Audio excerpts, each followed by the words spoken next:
Thank you so much for coming in tonight. One of the things that we always try to do is have a poet. We have kind of gotten away from it in the last couple of years, and this year was so, at a point where I kept saying, I need healing, I need some poetry, and so I'm like, please let me bring Sarah Holbrook to it. And everyone's like, what? We're going back to poetry? I'm like, yes. They're like, okay, we understand that. So thank you very much, Sarah, for coming. I'm going to have introduce Jeff Krapels. He is going to introduce Sarah Holbrook at this time. So Jeff, if you can come on. Thank you, Karen. Good evening, everyone. Thank you for being here tonight. When I first started teaching high school English, I breathed a sigh of relief when I saw that the two courses I was teaching contained very little poetry in the curriculum. I identified as someone who is not good at poetry, and for a long time, I really resisted digging in deeper. And yet, when I was a kid, I really loved poetry. At the annual Scholastic Book Fair, I would gravitate towards Shel Silverstein collections. They were accessible and easy to understand. They were extremely funny. They came with pictures, and most of all, they were written for me. They were written for kids. But the poetry that I read in high school and later in college seemed overly important and also difficult. My own preconceptions led me away from any course in which poetry was the main text of study. This left me woefully unprepared for teaching poetry to my students. In my first year, I mostly steered clear of any kind of poem that wasn't narrative. We spent a long time on the Odyssey that year. But in my avoidance of lyrical poetry or anything that was in free verse, I was awakened to the sheer beauty of Homer's language. And though the story drew us in, it was the poetry that we clung to. When a student asked why we studied this very old poem, I got to tell him it was an epic. Epics provide us with the opportunity to know more about a culture, that poets were tremendously important members of society in many places around the world. The rhapsodes of ancient Greece, the Anglo-Saxon Scots, the scholar officials of China who believed so much in the importance of poetry that mastering it was a prerequisite for a good government job. To perform poetry was an act of patriotism. It literally bettered one's community. This brings us to tonight's keynote speaker, Sarah Holbrook. Sarah's talk tonight is entitled The Poet as Patriot, Writing Our Way Through Turbulent Times. What a topic for this moment. Throughout history, patriotism has taken on many forms. We may think at once of soldiers on a battlefield defending the freedoms of their nation while waving their flags. But patriotism is about devotion to your country, to the people within it, to the love for your neighbors. Today, certainly our Americans in the armed forces are patriots, but I would also argue that each and every one of you who left the house while wearing a mask is a patriot too. Sarah Holbrook is a full-time educator, an author, a poet, and a consultant with over 30 years of experience writing in the fields of education, law, public housing, and drug prevention. She's also been teaching for over 20 years. She's the author of more than a dozen books for children, adults, and teachers, as well as an award-winning performance poet. Sarah writes on her website that she did not dream of becoming a poet, and despite the lack of poets in her schools or her neighborhood, she began writing poetry anyway. She grew more serious about writing poems, and the first time she had an audience for one of her readings, it was for her daughters at a slumber party. Since then, she's performed in nearly every state in the USA and over 30 different countries. She has said that a poem does not really come to life until it's read aloud. Again, tonight Sarah's talk is about the poet as patriot. Many of you may be feeling the afterglow of your patriotic duty of voting this year, and I wanted to end my introduction with some lines from Sarah's poem, Taking One for the Team, that I found inspiring at this time. We practiced together, sweat and stained, we pummeled each other and laughed off pain. Teams may disagree, may tease, may blame. Teams may bicker and whine, but get down for the game. Please join me in welcoming our speaker, Sarah Holbrook.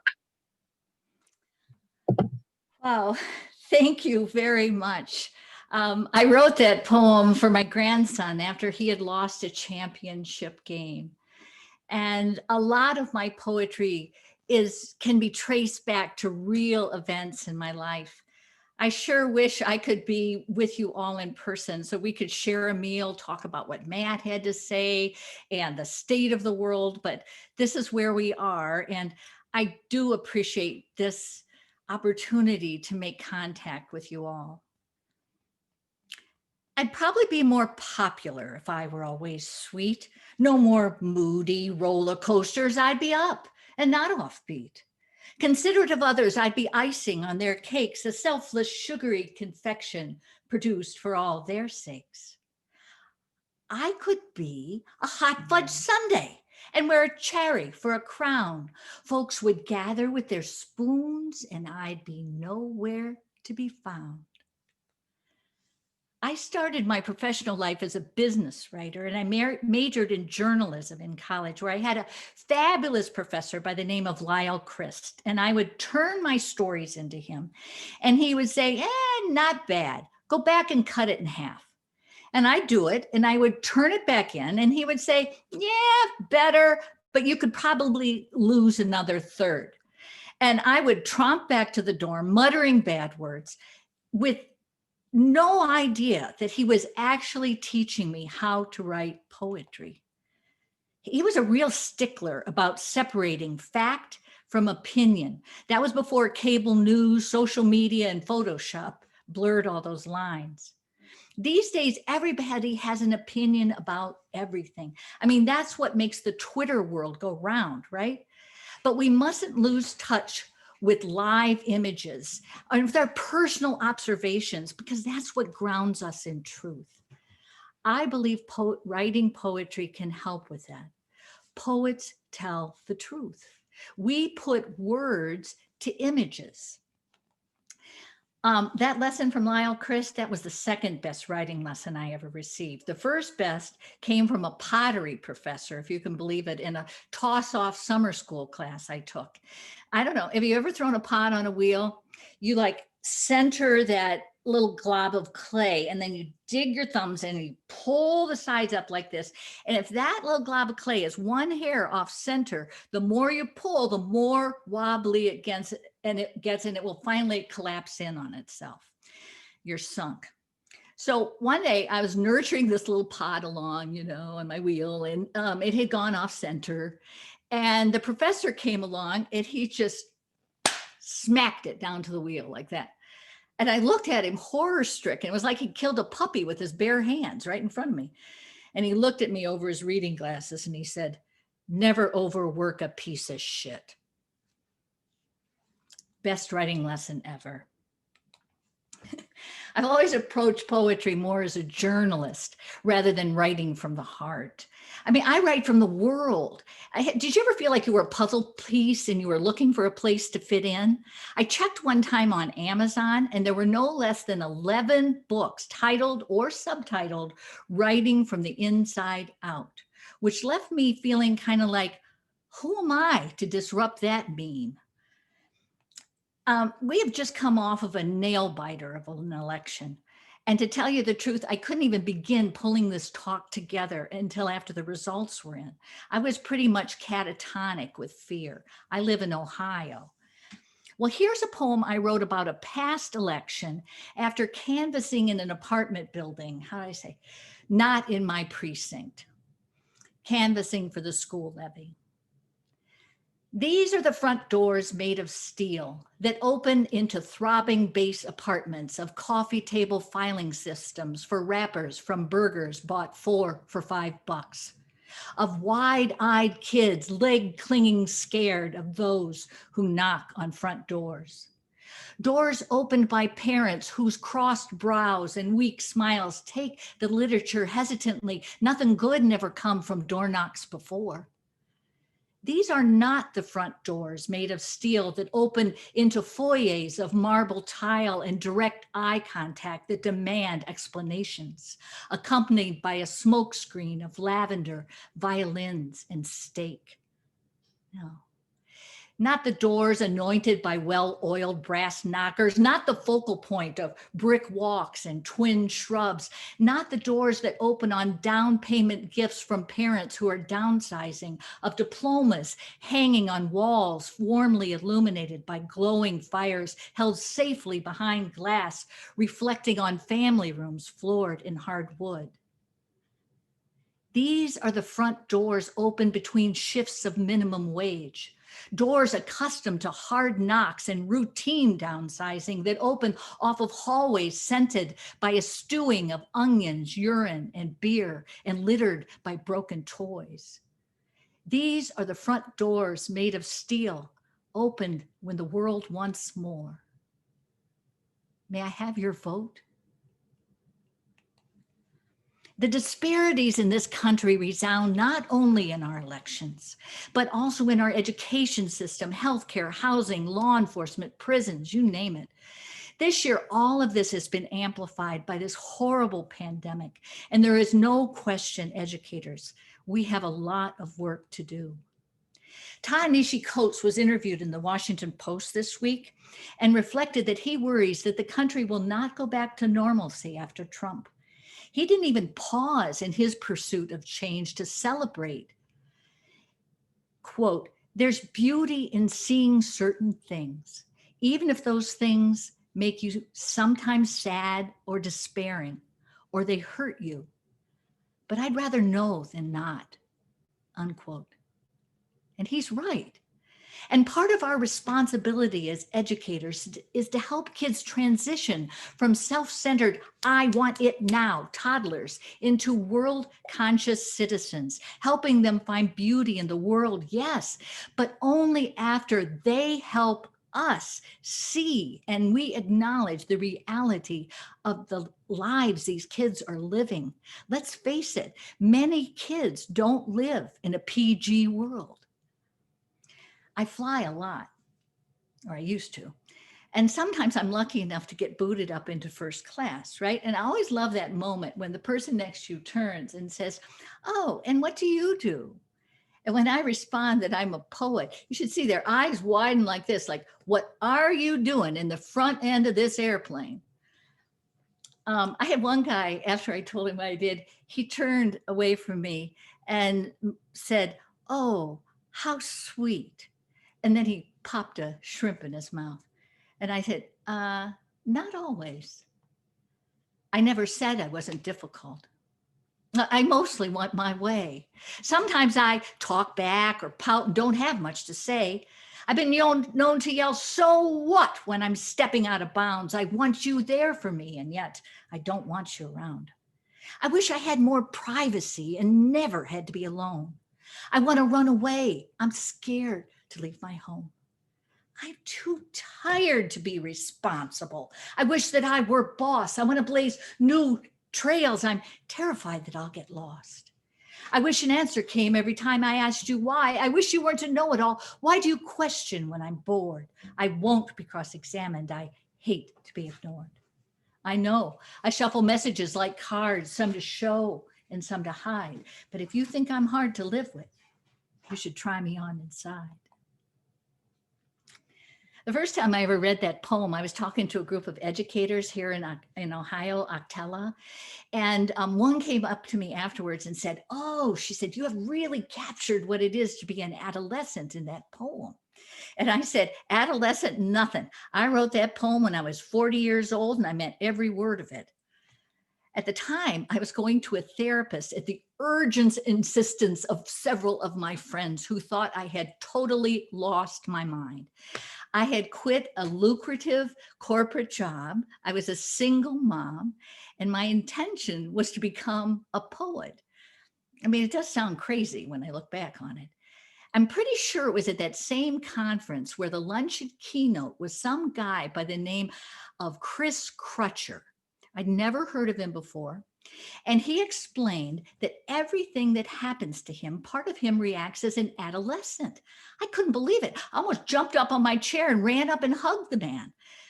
I went back home and fired my therapist. True story. And I started to value that little quirk in me that up until that very moment, I had viewed as a defect. Sometimes I feel so different. A maple leaf turned red in June, displaying colors I can't quiet, about as subtle as a sonic boom. Today, I want to fit in, another speck in the sparrow crowd, not be perched like an ostrich in hiding with embarrassing parts sticking out. Today, I want to gravel crunch along with all the rest of the rocks instead of feeling like an alien standing out in neon socks. The two most common statements I hear from kids when I visit schools is one, I'm different from those other kids. And 2, why should I write? Nobody cares what I have to say. The most frequent question I get from kids right after they ask me how old I am and how much money I make is they want to know, where do you get your ideas? Well, that one I got when I was taking a walk in June, and I looked down at the ground and there was one red maple leaf. It began with an image outside of myself. I don't have an advanced degree or any other kind of degree in poetry. I'm self-taught, you might say.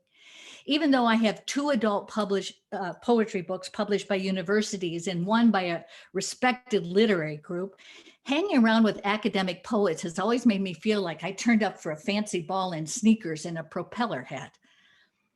I began writing poetry in isolation as a young mom at my kitchen table, discovering poets at the library and at dirty bookstores. Oh, you know the kind, dusty used bookstores where you feel like you need a shower after an hour of browsing. I began by building off of the poets I already knew, right out of the canon. I was in the 3rd floor stacks of a used book warehouse in Detroit when I found Robert Service's book, Rhymes of a Red Cross Man.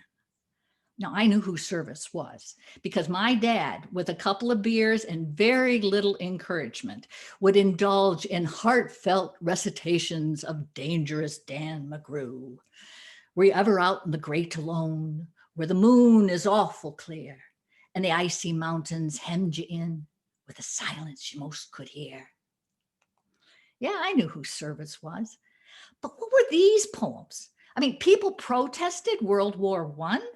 Not every boy rushed to serve motivated by heart-pounding patriotism. Some signed up just because, quote, what the hell, Bill? What the hell?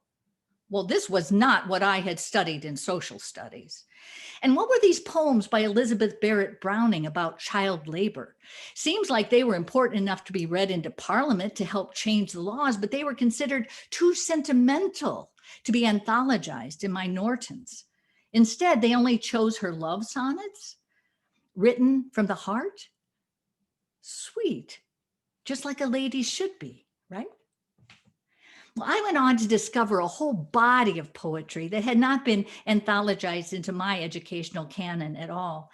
After listening to Matt, I realized that I am probably in the same age group as his parents. Rabindranath Tagore, Ida B. Wells, County Cullen, Claude McKay, a Black poet whose poems were also read into Parliament during World War I. An excerpt. If we must die, let it not be like hogs hunted and penned in an inglorious spot. If we must die, oh, let us nobly die. Like men, we'll face the murderous, cowardly pack, pressed to the wall, dying, but fighting back. Wow. These poems weren't about hearts and flowers. These poets had something to say. They were journalists speaking for their times, and that ignited a fire in me where John Donne had frankly fizzled. I read Russian, South African, Cuban, Persian poets. I even found a book of pygmy poetry. It was humorous and absolutely delightful. I read ancient male Chinese poets who wrote about the horrors of foot binding and female children being married off as young as 11, speaking for those who at the time had no voice. I began to see poetry not only as an art form, not just as an invitation for self-reflection, but as a responsibility to tell the truth about my time. And I continue to build a knowledge of poetry, as Annie Lamott said, bird by bird.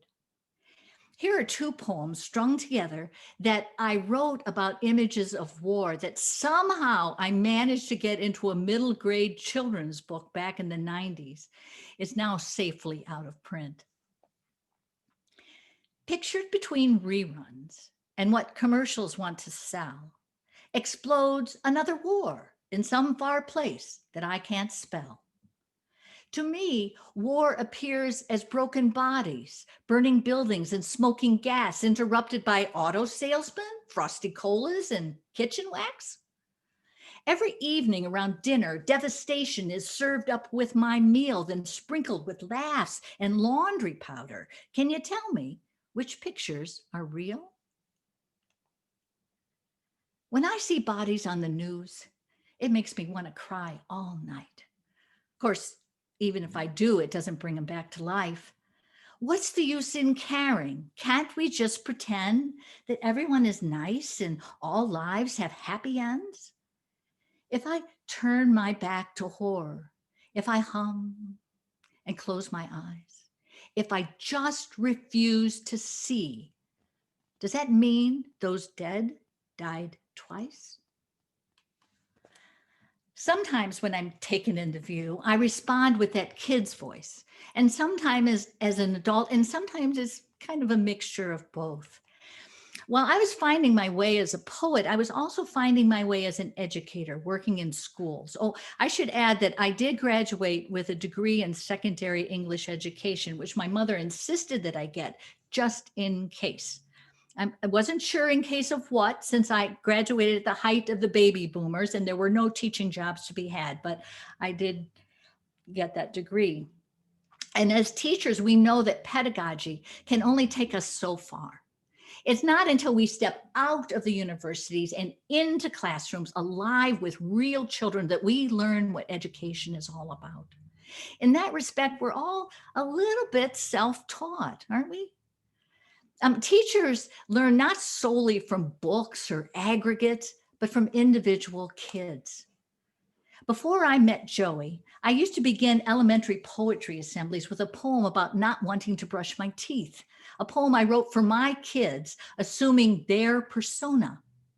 I can't brush my teeth. It's 8:28. Get out of my face. I'm going to be late. Into the bathroom? Have you checked the time? I don't smell like horse breath. My tongue tastes just fine. See, before I met Joey, it never occurred to me, my privileged self, that there might be kids out in the audience who didn't own a toothbrush. I'm not sure what to say about that except to quote Lizzo, blame it on my youth. Except I was 20 years out of college, but man, I still had a lot to learn. My own daughters were in college when I met Joey, and I was in my early 40s, and I thought I'd had my kids young. But his mother had 5 kids by the age of 21. She rented half of a double house in the city owned by a friend of mine. I'm not entirely sure about Joey's genealogy, mostly white, maybe some Native American, and maybe some Hispanic. There were a jumble of men and tall tales around his house. When I met him at the age of 8, he couldn't read, but he could swear fluently in 2 languages. And believe me, he knew all the doozies because those were the words his mom used when she talked to and about him. This was the language spoken at home. The only problem was he didn't know which words might get you told to sit down and think about your actions and which words would get you suspended for 3 days. That became an issue later on. My friend, Joey's landlord, would sometimes drive him out with a cousin or two to the burbs, and we would take them to the beach to swim in Lake Erie. One day, I was pulling weeds out in my front garden when they arrived, and Joey came running up for his hug and asked, "How much you get paid for this?" Looking at my bushel of weeds. I'm kind of a haphazard gardener. "For what?" I asked. "For this." He pointed at my gloves, the weeds, the garden claw. "Well, I don't get paid, sweetie. This is my yard. I take care of it." "You lie," he responded. I brushed myself off, reassuring him I would never lie to him, and proceeded to go inside and upstairs to snag a couple of towels out of the linen closet. Joey crept up the stairs cautiously after me, asking, "This okay?" "Sure," I answered. "Who lives up here?" he whispered. "Well, I do. This is where the bedrooms are." "You lie," he yelled and bolted back down the stairs. Now, we had just the weekend before watched Home Alone again. It was his favorite. And in the movie, the house has an upstairs and a downstairs. And he could recite the dialogue from that movie by heart because, as I'd come to learn, when they didn't have enough subs at his inner city school, they would gather the kids in the gym to watch movies. And Home Alone was a real crowd pleaser. I'm going to do this poem, and my partner in rhyme, Michael Salinger, has agreed to read it with me because it's a poem for two voices. And the poem is titled Getting Schooled. Getting schooled. Mats Peterson, city school principal. More than 90% of the kids in this school are on free lunches. Most of the rest, the parents can't even get it together to fill out the paperwork. We feed them too. Shanique Tanner, public housing resident, age 8. I used to have shoes like that, shoes just like yours. My mama bought them for me. Boys took them. Shoe stealers. I used to got tennis shoes too, expensive ones, cost a lot of money. Boys took them. See that boy? He was all over me this morning to tell me about his night, last night, about the excitement. Some guy tried to break in. His dad stuck a shotgun through the screen door, knocked out the burglar's teeth. 6 8-year-olds then held a cabinet meeting to decide if he should have blown the guy's head off. If the blast would have raised him off his feet, how far the pieces would have scattered. Oh, they think they so smart. Last week, boys stole my bike. They so stupid, they went over to the church for the meal, left the bike outside. I stole it back. I keep my bike inside now. I don't ride outside no more. Thinking of my night, last night, I remember there were clearly stars. Just the hangnail of a moon, the sounds of leaves mixing it up overhead. I walked the dog. Oh, I know where you live. I go there all the time. Everybody in your neighborhood, either a landlord or a doctor. That's where I'm going to live when I grow up, except I'm going to be president. Kids in my neighborhood fall into their dreams counting their soccer balls. During storms, they count seconds between the lightning and the thunder to help keep the scared away. Here, they count the seconds between the gunshots and the sirens, and the storm and the scared never goes. Oh, I can be president. I can, because my teacher tell me, girl, just as smart as boys, and I know it. Boys just stupid bike stealers. In my neighborhood, bathtubs are where you go to get clean. In this neighborhood, clean is what you hope for in a mom, and bathtubs are a place to get out of the crossfire. Oh, you can't be president if you a bike stealer. When I growed up, I'm going to live where you live, and I could ride a bike wherever I want. Mostly in my neighborhood, if somebody comes to the door, they'll ask you to put your donation in a can instead of helping themselves. Here, you don't even go to the door without your shotgun. And I'm going to wear flowered shoes all the time. Boys don't steal flowered shoes. Kids in this neighborhood will tell you straight up, there ain't no such thing as a free lunch. Thank you, Michael. The two voices in that poem evolved from a story Joey told me about the shotgun, and one told me by his cousin Shannon when I took her to Payless to buy her shoes after she'd been dropped off at my house barefoot. That poem comes from my book, From the Park Bench, that I wrote about my experiences as the public information officer for the Housing Authority in Cleveland. This is risky writing, where the poet speaks in first person from another's perspective, persona poems. I really don't have an excuse for doing this, except that while I worked at the Housing Authority, I took notes like a journalism graduate student, the opinions, intonations, and linguistic patterns. I was hired, as was plainly stated in the interview, to be a white face to talk to the white media. It was my first opportunity to work in an environment where I was a racial minority. Well, you don't have to be Looney Tunes to work all day in the projects in the middle of a crack epidemic and then come home at night to soak in your hot tub. But I tell you, it helps. Maybe that's why I went to the therapist. I don't remember. It's a long time ago. But I clearly remember Mrs. Harris, a proud mother of 8 high school graduates who sat on the Housing Authority Board of Directors.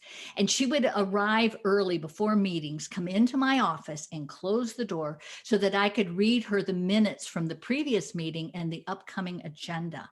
Each time she assured me that she could read all those papers herself if she could just locate her reading glasses. You have never met anyone more passionate about improving public housing than Mrs. Harris. My notes from working at CMHA turned into the Park Bench Book of Conversations, each poem written from 2 points of view, because I quickly realized working there, as Adichie tells us, that there is never just one side to any story. I wrote this poem based on conversations with Mrs. Harris. This here's where I live. 38 years I lives here. My friends, my peoples, my church, I lives here. We got everything you got and more.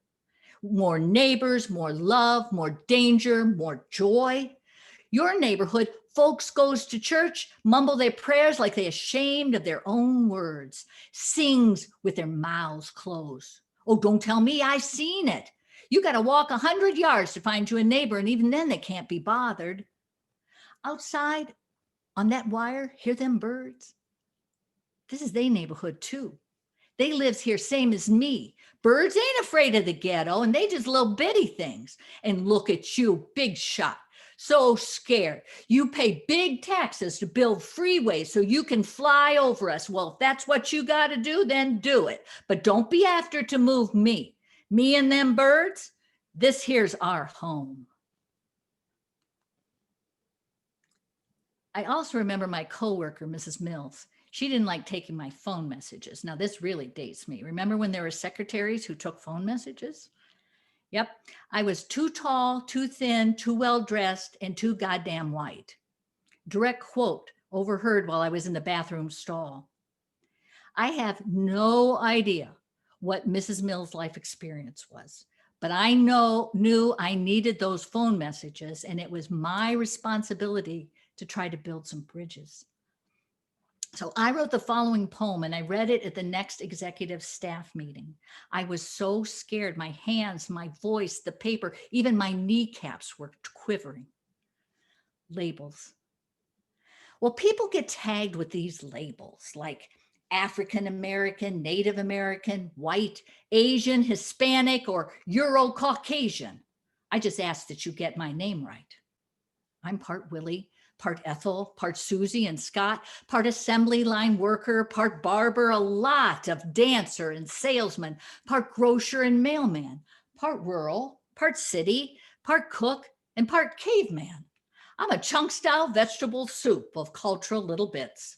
My recipe's unique and no one label fits. Well, grouping folks together as an individual waste, you can't know me by looking. You have to take a taste. Well, it turns out Miss Mills also had relatives who were mail carriers, just like my Uncle Robert. And afterwards, little pink message slips started turning up in my mailbox. Beyond our mutual connections to the Postal Service, we never discussed it. I don't mean the poem. I mean the big it. Race. The topic, no discussion about this besmirched, bedraggled, befuddled, and yes, beloved country of ours can be had without. Democracy. Not a flagpole pointing heavenward with shining surety, not any one set of colors jerked cleanly up and down, not golden crusted apple pie, not a gray pinstriped uniform, not anybody's mom. No.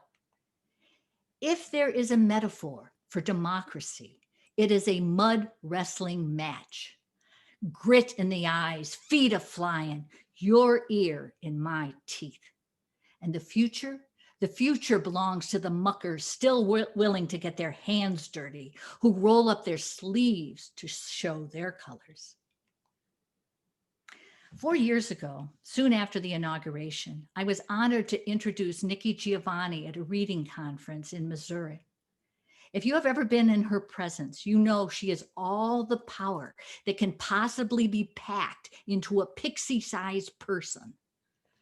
I somehow doubt she wastes too much time worrying about being popular or sweet. She strode up to that podium, grabbed it with 2 hands, leaned into the mic and asked, "White women, what are you afraid of?" Silent sucked all the air out of the room as we, the accused, sat there waiting for a reprimand that did not come. Instead, she went on to remind that sea of white faces in the ballroom how strong we are, how our female relatives left homes with their belongings in bundles to traverse dangerous oceans and borders to get here, how those women had babies in fields on the kitchen table, and many of them died for the cause of motherhood. That white women were lynched for their roles in the Underground Railroad, about suffragettes who endured all manner of violence. And she told us there was no need for us to be afraid, that we are stronger than that. She spiked fear like a running back in the end zone and finished with an image-rich lesbian love poem, modeling bravery for all of us in case we'd forgotten what it looked like. It was a moment of empowerment. What are you afraid of? It's a powerful question. I can't even express how much I admire you all in your leadership positions. I know many of you are supervisors and carry heavy responsibility, and now with COVID in the mix. Thank you for your service. I've always stunk at supervision.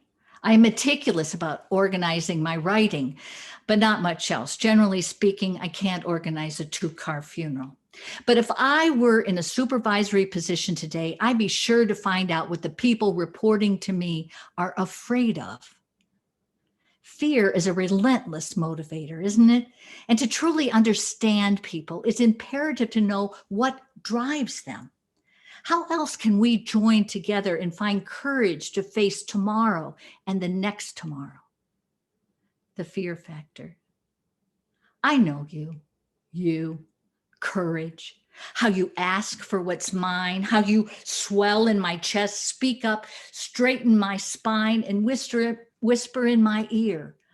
Okay, you say, okay, it's going to be okay.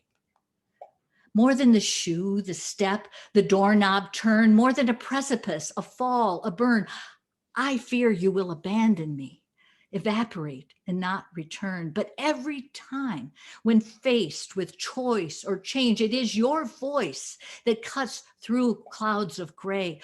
Okay, you say, okay, it's going to be okay. I'll tell you what scares Joey. He's afraid people will think he's a dummy, his word. He went on to drop out of school. He'd been put back a couple of times, and by the time he was 16 and in 9th grade and already a father, there didn't seem much point coming to school every day to have somebody tell him that he wasn't on track. It made him feel like a loser. Another poem inspired by Joey, Somebody. It ain't what they say, man. It ain't what you're thinking. It's about being the best. Don't matter if you're a bus driver, a bank man, or you boosting cars. If you're doing it, you want to be the best, right? And if I be drinking, I want to be the one down in the bottle. Even if I'm nothing but a crackhead straight shooter, then I want to be the fastest straight shooter there is. Shoot the most. If I got a gun, I want it the biggest cannon in town. It's like that. The best is somebody. Everybody want to be somebody. Ain't no different than that. Of course, dropping out wasn't the end of Joey's story. When the election was called earlier this month, his post on social media read, "Looks like Biden is going to be president. We are all effed. There goes everybody's guns, higher taxes. We are screwed." Remember, Joey grew up understanding the benefits of keeping a shotgun behind the sofa, and today barely makes enough money painting houses to feed his kids, let alone worry about the environment or people less fortunate than he is. I reached out to him back channel, and we wound up talking about ways that he might promote his fledgling business. I know him well enough not to be easily scared off by a few bad words. I meet kids like Joey all over the country. As a visiting poet, I have a way of attracting the misfits, especially when I visit an upper school. I wrote this poem after one such encounter in the girls' room of a high school in rural Ohio. Before and after, we stand separate, stuck to the same beer-soaked floor, fragrance facing the same restroom mirror, adjusting loose hairs, mine blonde, hers purple. fumbling for lipsticks, mine pink, hers black, a color I couldn't wear anyway since that convention of lines gathered around my mouth about a year ago won't leave. We avoid eye contact. Both of us are afraid of being carded. Mature, I suppose I should speak, but what can I say to the kind of hostility that turns hair purple and lips black? Excuse me. I know I never pierced my nose, but hey, I was revolting once too. Back before I joined the PTA and when Wonder Bras meant, where'd I put that? I rebelled against the government system, the male-female system, the corporate system, you name it. I marched, I chanted, I demonstrated. And when shit got passed around, I was there, sweetheart. And I inhaled. Does she know that tear gas makes your nose run worse than your eyes? Would she believe that I was a volunteer when they called chicks up front? Because no matter what kind of hand-to-hand combat the helmeted authoritarians may have been engaged in at home, they were still hesitant to hit girls with batons in the streets, chicks up front. And we marched, and we marched, and we marched right back home where we bore the children we were not going to bring into this mad world. And we brought them home to the houses we were never going to wallpaper in those Laura Ashley prints. And we took jobs with the corporate mongers who we were not going to let supervise our lives, where we skyrocketed to middle management positions, accepting less money than we were never going to take anyway, and spending it on the Barbie dolls we were not going to buy for our daughters. And after each party for our comings and goings, we whisked the leftovers into dustpans, debriefing and talking each other down from the drugs and the men as if they were different, resuscitating one another as women do, mouth to mouth. And that some of those that we put up front really did get beaten down. And others now bathe themselves daily in Prozac to maintain former freshness. Should I explain what tedious work it is putting role models together and how sometimes strategic pieces get sucked up by this vacuum? And while we intended to take one giant leap for womankind, I wound up taking one small step alone. What can I say at that moment our eyes meet in the mirror, which they will? What can I say to purple hair, black lips, and a nose ring? What can I say? Take care.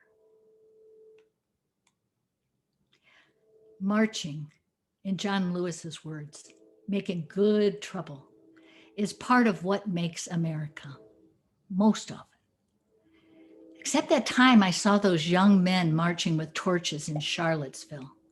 It made me wonder as an educator, where did we go wrong with these boys? We could show kids gorgeous, diverse picture books about empathy and caring, resplendent with green fields and wildflowers. But if we don't give kids the opportunity to talk and write about the broken bottles and the empty lot on their block, or how they have to scrape mold off of their trailer windows to see outside, we deny their truth. And it just plain pisses them off. It just does. And we can shake our heads over them and we can shun them. But as a society, we do so at our peril. If we only show kids like Joey pictures of a homogenized world, they eventually wind up shouting in one way or another, "You lie." They simply don't believe us. And they grow up feeling like that maple leaf turned red in June, forever different from what the world expects of them. We have to let kids write about their world because no one can do it in a way that rings true. And sometimes school is the only place where kids experience the simple kindness of listening.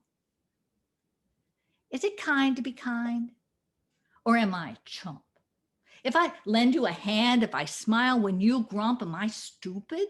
A doormat, a worm, or a fool? Is it dumb to be kind? Are selfish and cruel always smart? Weren't we born with both brains and a heart? Those images of the marchers with the torches raised some suspicions in me. I suspect many of those young men grew up in a time post-2001 when the market-driven cloud of testing and national benchmarks kind of descended on schools. Like Joey, I wondered, had these young men gotten the message that they didn't measure up? I'm talking about the kids who provide the ballast on our averages. Everything about the competitive nature of testing, of the misspent efforts to standardize children over the last couple of decades, tells half of the student population they are less than. Standardized testing means trying to standardize children. And in a country that places extreme value on independence and freedom, that's about like the most un-American thing I can think of. In January of 2016, I published an article in the Huffington Post and then in the Washington Post that went viral about how I couldn't answer the questions on the Texas STAR test that were written about my own poems. These were questions cooked up by some nameless person of unknown academic credentials and based on pure conjecture. Kids are then tasked with guessing what was or was not on my mind, but on that test maker's mind. And as researchers, you know that on its face, this type of measurement has no merit, and still these tests persist. I believe it's fair to ask a kid on a test, what color was the house in the story? But if we ask, why did the author paint the house blue? We are stepping off the pedagogical sidewalk and into muck. While that can be the stuff of lively classroom conversation, there can't be right or wrong answers unless you ask the author, and maybe the author doesn't know. The questions were silly. Like, why did the author put the stanza break here? The real reason is that I'm a performance poet, and that's where I take a breath, and I want my reader to take a breath there. But that wasn't on the list of options. Instead, kids had to choose from options that the test writer had made up. Let me repeat that. The test authors make this baloney up, and kids are supposed to guess what made up answer is right. No wonder some of them get pissed off and quit. Why is this happening? Another lesson I learned at the Housing Authority. There's a lot of money in other people's misery. I wrote a follow-up article in the Washington Post that didn't get as much play about how I would never presume to tell a student what a poem means. I was visiting a school once before standardized tests stepped in to tell kids there was only one right interpretation for any given poem. And the school had decorated the hallways with children's responses to my poems. They were to either write their own poem, a paragraph, or draw a picture in response. Paul, age 11, chose my poem, Remember. Little background. I wrote that poem about my mom's drinking. She was an alcoholic and a drug addict. Librium was her drug of choice, I guess. But we didn't call it that in our neighborhood. We didn't call her an alcoholic. We just said she was a little high strung. Remember.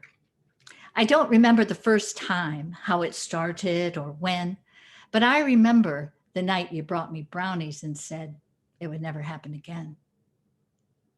I remember your hair was longer then and how your eyes swam over to mine. I remember how my smile stuck on my teeth. I knew it wasn't the last time. My eyes were sealed with tears and it was hard for them to wake, but that didn't seem to matter. We hugged and those brownies tasted great. I want to show you Paul's response in his own hand. So I have to back out of this for just a second and share my screen.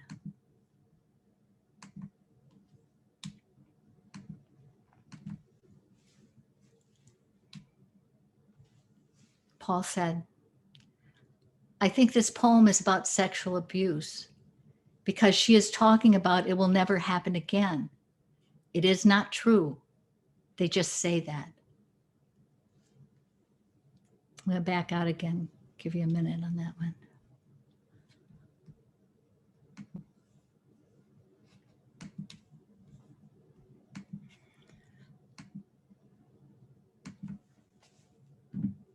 Who am I to tell Paul what that poem is about? Not me. and definitely not some knucklehead in a cubicle at Pearson or some other publisher. To do that is to deny Paul's reality and potentially lead him to the conclusion that the whole system is lying to him. Writing poetry is riskier than writing a report on coral reefs or the Stamp Act. And when I'm conducting a writing workshop, the way I hook kids into taking a chance with this drop-in instructor is to remind them that poetry is creative nonfiction. They don't have to perform surgery on their inner souls. That scares the words right out of too many of them. I advise that they begin like journalists, gathering the world's words from the world around them, pieces of their truth, and assemble them. And then we share. And I listen. Listening is part of the standards for kids, but good teachers know it is a keystone standard for us too. I let young writers know it's up to them to make a personal connection to my or any other poem because their opinion is valid and it is important. And then I encourage them to make a list of what they see and start there. When we turn our poet's eye outward, we can become change agents and chroniclers of history, creating first-person narratives that may hopefully serve to pass some wisdom along one generation to the next. Not writing from the inside out, but writing from the outside in. A little sonnet in closing. Oblivious? The charred remains of one more bombed-out bus. A SWAT team storms, a hostage sits alone. Another hidden camera shot of thugs. Amber alert, a child's been snatched from home. Some loner kid went postal up in Maine. Explosive vests? Is everyone extreme? Death threat, a women's clinic up in flames. More bad news from the flat screen fear machine. How many died from that last IED? I can't take more. I mean it. I am done. The information age is killing me. I leave to take a shower of pure sun. Oblivious, some bird with open throat starts up a symphony of joy and hope. I ask you to take your poet's eye out in the street. Dare to speak about what you see. Use poetry to confront your fears. And above all, listen to the birds. Thank you. And thank you for all that you do, helping children understand and be understood. Thanks.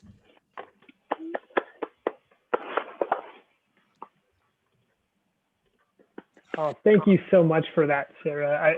I was tasked joyfully with this opportunity to be the one to lead this Q&A. And after like 7 pages of writing notes and fielding questions and getting texts from people with questions, I'm now like, all right, well, we're gonna have to add about another hour, hour and a half to your session. So as long as you're okay with that, I think we're in a pretty good spot. Yeah. And I also learned I shouldn't ask, because you've already been asked, how old you are, how much money you make. So we'll take those off the table.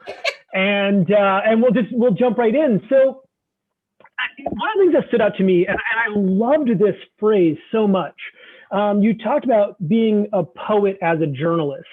But I also felt at times I heard you, maybe not saying it explicitly, but talking as a journalist who was also a poet. And I would love to hear you kind of talk to us about that, both as a writer and then also what that means for us as teachers. Well, I know that my view of the world is guided by my upbringing, right? And who I am. And so in that way, where I point my sight is somewhat programmed in. But I do always start with that list of words. And it helps me, I guess it grounds me in truth, and and I think it's important for the poet and the journalist to separate fact from opinion. Because if I just state my opinions, if I say, oh, that's not fair, it's so unfair, that really doesn't tell you anything. But if I can paint that picture through facts and lead you to think that, like what I hear from kids a lot is they'll say, well, I love poetry. It's a way of expressing my feelings. And I say, okay, you're only halfway there though, because you need to write in a way that it evokes feeling in the reader. And the way that we do that is through explicit images. Yeah, I think that's beautiful. It actually takes me to another question this is a personal one that I felt like I had to ask. And anyone who on this call or this webinar right now that knows me, I can't overlook the use of a curse word. So when you quoted the never overwork a piece of shit, I was like, okay, that's going to have to be asked about. So like, obviously, I mean, we can't. That's what he said. Right. And I love it, and, given that, my principal is on the call and I see her putting in the chat right now that she knew I was going to ask that question, and that I can't, off the record, maybe I will say that to my students. Just talk to us a little bit about like, what does that mean for you as a writer? Like, how is that impacted when you choose to revise versus when you choose to, like, I don't want to say give up, but essentially like pivot to something else? Right. Well, what I tell kids and when we're writing in school is I really believe this, that mostly foul language is lazy language.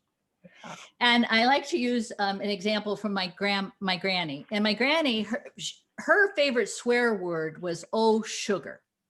So if we take Granny's swear word and say, this lunch tastes like sugar. Today, the weather outside is all sugary. It doesn't tell us anything, right? And so I'm very guarded with using, because I do look at it as lazy language. Yeah, no, I mean, it's a fascinating concept for me. You think of like Bill Bryson writes about like the power of it, and and so to hear like those sorts of contradictions of how that language is used, I appreciate it.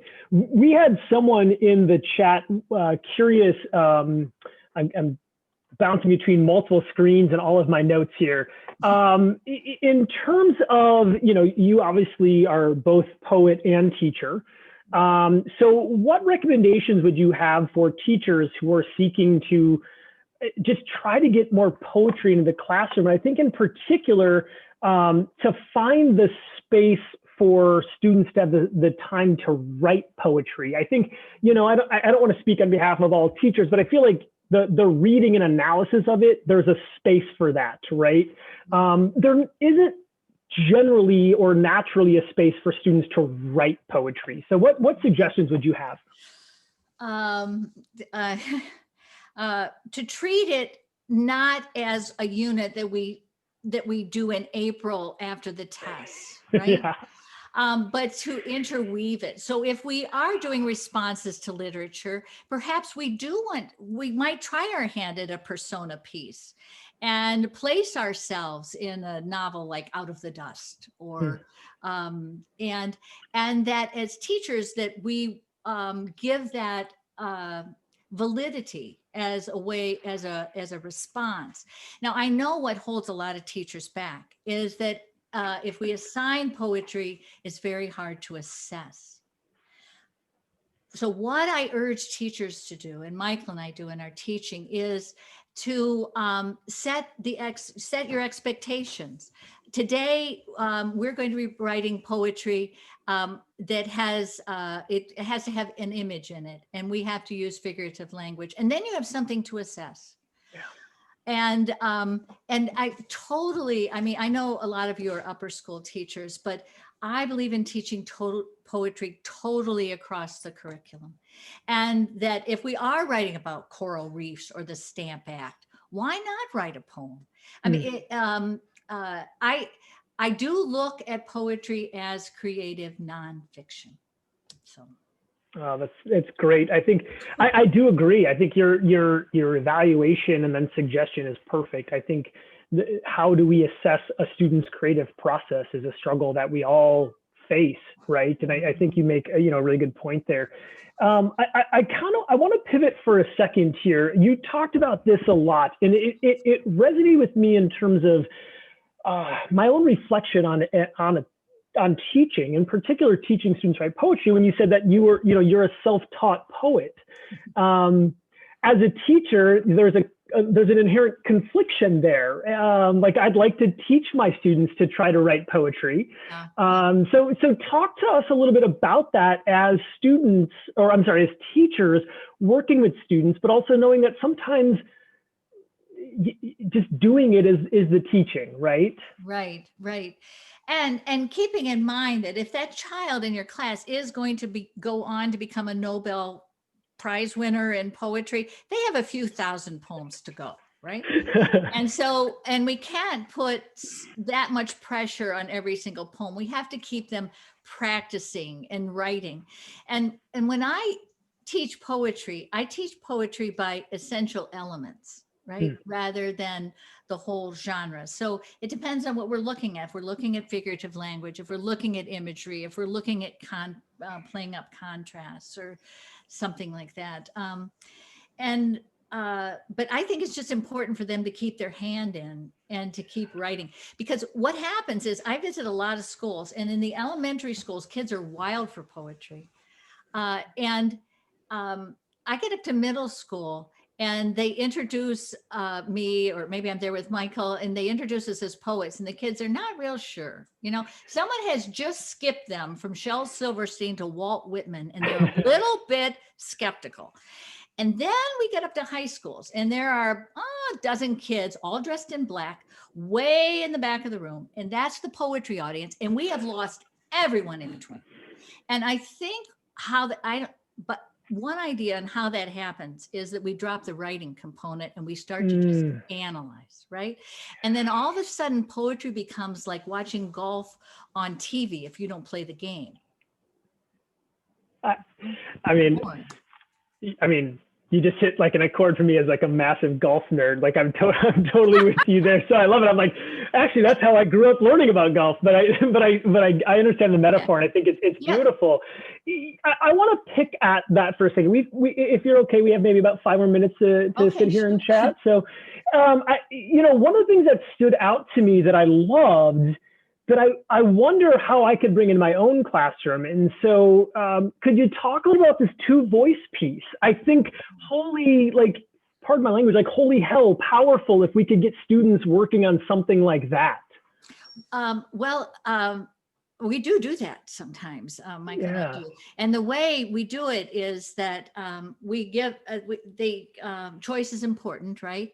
But guided choice. So say we are studying, I don't know, a period of time, the Harlem Renaissance, for instance, we might find 2 sides to that story and pair kids together. And I start them by making just a list of facts. And then they take those facts and they start to put them together. And then we add our poetic elements in, right? Maybe a simile here, a little alliteration like that. And we start to grow that list into poetic language. Yeah. Well, I hate speaking on behalf of anyone other than myself, but thank you for writing our lesson plans for tomorrow. I'm sure that many others will appreciate that as well. Seriously, that's such a great way, and I think it ties back so brilliantly to your concept about this, like, poet as journalist, journalist as poet, right? Like that we don't have to have students come from a land of pure, complete origination of ideas. We can give them a framework, right? Like a historical movement, right? And let them go, right?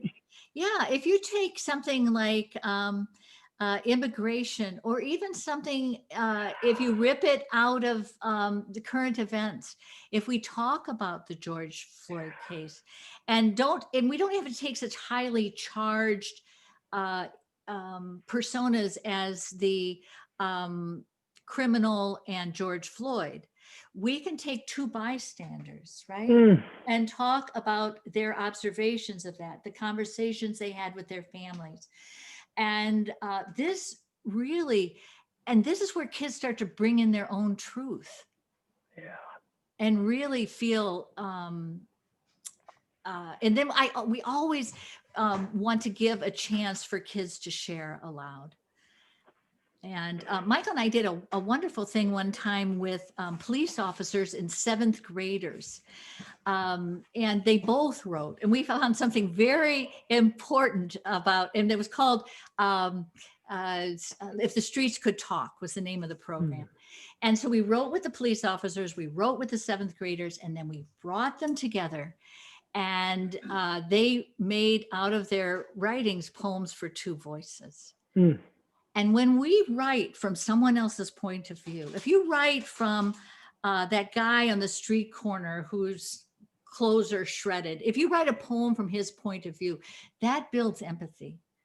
And if we're looking for ways to build peace and empathy into our schools, this is a good way of doing that, I think. Yeah, I mean, just hearing like, if, I think you called it, if these streets could talk, right? And if you, just replace streets with, any version, right? If the school could talk, right? I mean, yeah. And the weird thing is that, it was an eye opener to me because I expected kids to write. We were in kind of a tough neighborhood, more about street violence. 99% of those kids wrote about family and what was going on in their homes.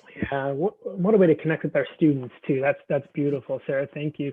So I have two questions left. And I think both, I hope, are going to be the easiest two to answer. The first one is actually, it's funny. I was wondering this throughout the entire recitation of your beautiful words. And then someone else asked me to ask this. Tell us about that painting behind you. Oh my gosh, does it look amazing? Here, let me, Yes, please do. It's by an Akron artist. Her name is Bernadette Glorioso. And I actually have 3 of her paintings. If you have one second, I'll turn this way. Yes. Oh, thank you. See this other one. And I don't know if you can see it. It is a nude, but stenciled in there are all the things, I don't know if men do this, but women say to themselves. So it says, I hate my body, thunder thighs, cottage cheese. Wow. And then I have another one in my office of a dancer. And I just really love this artist. Bernadette I love it. Glorioso. Thank you so much. I felt so validated when someone else asked that, because I was like, that painting just looks spectacular. So thank you. So last question, and I asked this of Matthew K to wrap up his session. What are you reading right now? Well, I just finished Cast. That was I've read a lot of anti-racist literature, but that was it for me. And then I also just read a book called Shiner that I really liked, that talks a lot about an issue that I think a lot about income disparity. I was thinking when I watched Matt's talk, and there, that piece where the Florida teacher had been criticized for talking about kids who were less privileged. The glaring omission to me on her list there was nowhere did it talk about wealth being part of privilege, right? And how that can be the source of bullying, a lot of feelings of alienation, and sometimes it's tied to race, but like in little Joey's situation, no. And so I think that is another way that and I didn't grow up rich, but I never worried where a meal was coming from. And I had a toothbrush. Yeah. Oh, yes. I see in the chat, someone said that Carol Jago just recommended Cast as well. So clearly, obviously, you're in good company with that text. So Sarah, thank you so much. One of the best things that I saw in the chat was someone said there was an impossibility to difference between your poems and your words. And I don't think that this presentation be captured any better way than that. So on behalf of all of CEL, thank you so much for sharing your poetry, your wisdom, and everything with us today. So thank you. Thank you. Thank you. And I want to especially thank Karen for remembering me and inviting me. So thank you very much. Thank you so much, Sarah. I tried not to cry, but I did as always. Every time I hear you talk, I cry. It's awful. So. Fantastic. With that, I'm going to turn it over now to Natalie Croney, the program chair of the 2021 CEL convention. Bless her for her work on starting to plan a convention, not having any clue what it's going to look like. And so luckily she has a beautiful roadmap from what Karen has done. But I'm going to turn over to Karen.